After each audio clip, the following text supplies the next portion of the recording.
Biblia versus religión presenta La raíz que abandonó el árbol. William Miller, Elena G. de White y el juicio investigador. William Miller, quien es considerado el fundador del movimiento adventista de los años 1830 y 1840 en Norteamérica, basando su creencia principalmente en Daniel 8:14, que dice: hasta 2300 tardes y mañanas, luego el santuario será purificado, y usando un principio interpretativo como el principio de día-año, Miller concluyó que la purificación del santuario representaba la purificación de la tierra por fuego en la segunda venida de Cristo.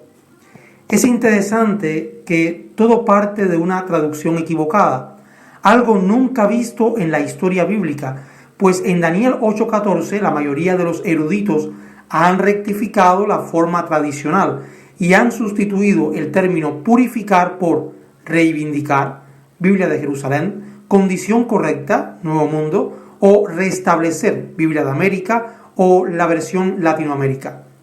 La palabra hebrea sadak, ser justo, que se encuentra en Daniel 8:14, no es la misma que aparece en el capítulo 16 de Levítico, donde el término es taer, que significa ser purificado. Si Daniel hubiese querido establecer relación con el santuario terrenal en el día de la expiación, hubiera usado la misma palabra y no otra totalmente distinta. Ahora noten cómo, al no haber relación lingüística entre Daniel y Levítico, la Biblia de Estudio Andrews de Corte Adventista lo explica así. El verbo expresa la idea de restauración del orden. Aquí noten cómo reconoce que no es purificar la traducción. Ahora vean cómo introducen a la fuerza el término purificar para no admitir que se equivocaron. Sigue diciendo, establecido por Dios a través de una obra de purificación y juicio. Esto último ya sin respaldo lingüístico, solo doctrinal.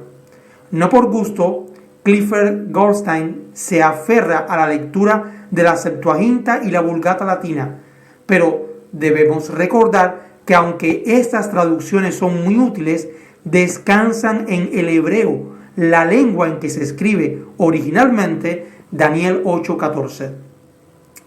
Melvin Moore, en la obra El juicio investigador, su fundamento bíblico, aunque sigue la misma línea de Goldstein, reconoce que no todos están de acuerdo con ellos.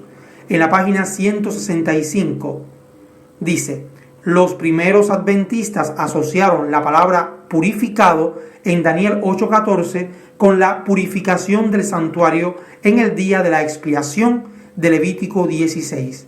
Muchos críticos, tanto adventistas como no adventistas, han desafiado esta asociación, porque la palabra hebrea para purificado en Levítico 16 es taber, no sadak, cuyo significado básico es ser justo y andar en lo recto.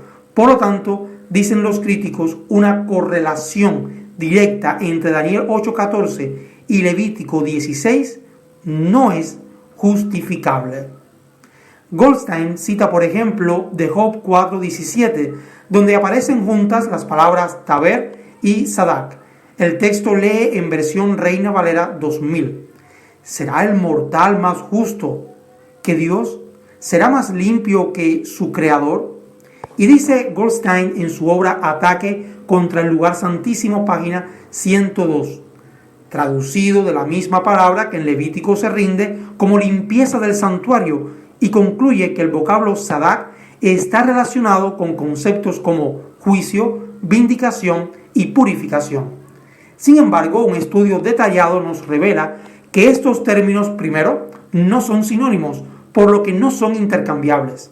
Segundo, no siempre sadak tiene que estar asociado con la pureza, y lo vamos a demostrar con el mismo caso de Job.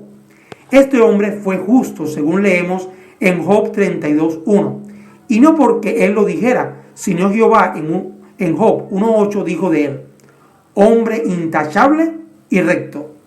Y aunque sadak tiene que ver más con la acción jurídica de hacer justo o justificar. El término hebreo yazar, recto, sí puede ser un sinónimo según el contexto. Dice el diccionario Vine, cuando yazar se refiere a personas, es mejor traducirlo justo o recto. Aunque Job siempre fue justo durante las pruebas que le provocó el diablo, no fue puro durante ese periodo debido a la penosa enfermedad que padeció. Aquí tenemos un ejemplo claro de cómo estos dos términos no siempre están relacionados. Job estaba inmundo debido a la enfermedad, pero seguía siendo justo a los ojos de Dios. Por mucho que quieran enderezar este árbol que nació torcido, hay una realidad.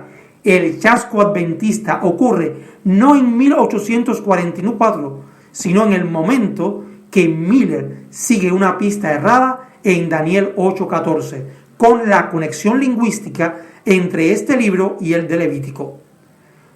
Por otra parte, Elena G. de White había aprobado las pruebas y métodos de Miller.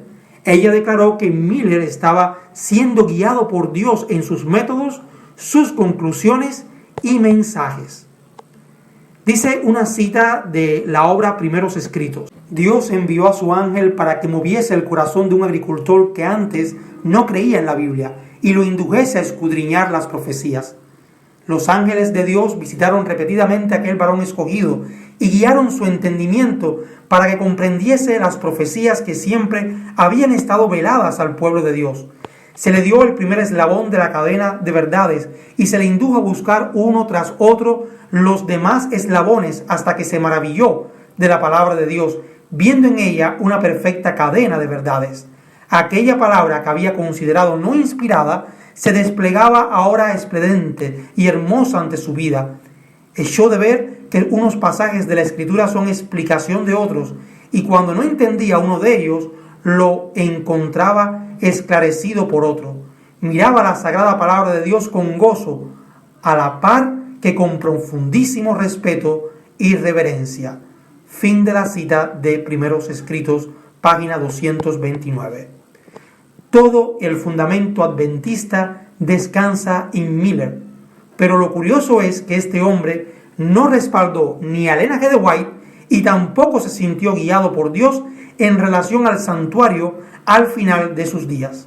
Él escribió: nosotros esperábamos el regreso personal de Jesús en este tiempo, y ahora sostener que no nos equivocamos sería deshonesto. A nosotros nunca nos debería avergonzar el confesar francamente todos nuestros errores. No tengo ninguna confianza en ninguna de las nuevas teorías que han surgido de nuestro movimiento. Llámese que Cristo viene como el novio, que la puerta de la misericordia se ha cerrado, que no hay salvación para los pecadores, que la séptima trompeta ha sonado, o que esto fue el cumplimiento de alguna profecía en algún sentido. Si tiene alguna duda sobre esta cita, puede encontrarla en Wikipedia en el artículo sobre Miller. Elena G. de White profetiza para los adventistas, respaldó a un hombre que al final de sus días se bajó del barco. Reconoce haberse equivocado, y no solo él, sino también la llamada mensajera del Señor, pues rechaza todas las teorías hasta ese momento expuestas sobre el santuario. La raíz se despegó del árbol y ya no hay vuelta atrás. Esto es Biblia versus Religión. Si le gustó el vídeo, no olvide comentar, compartir y suscribir.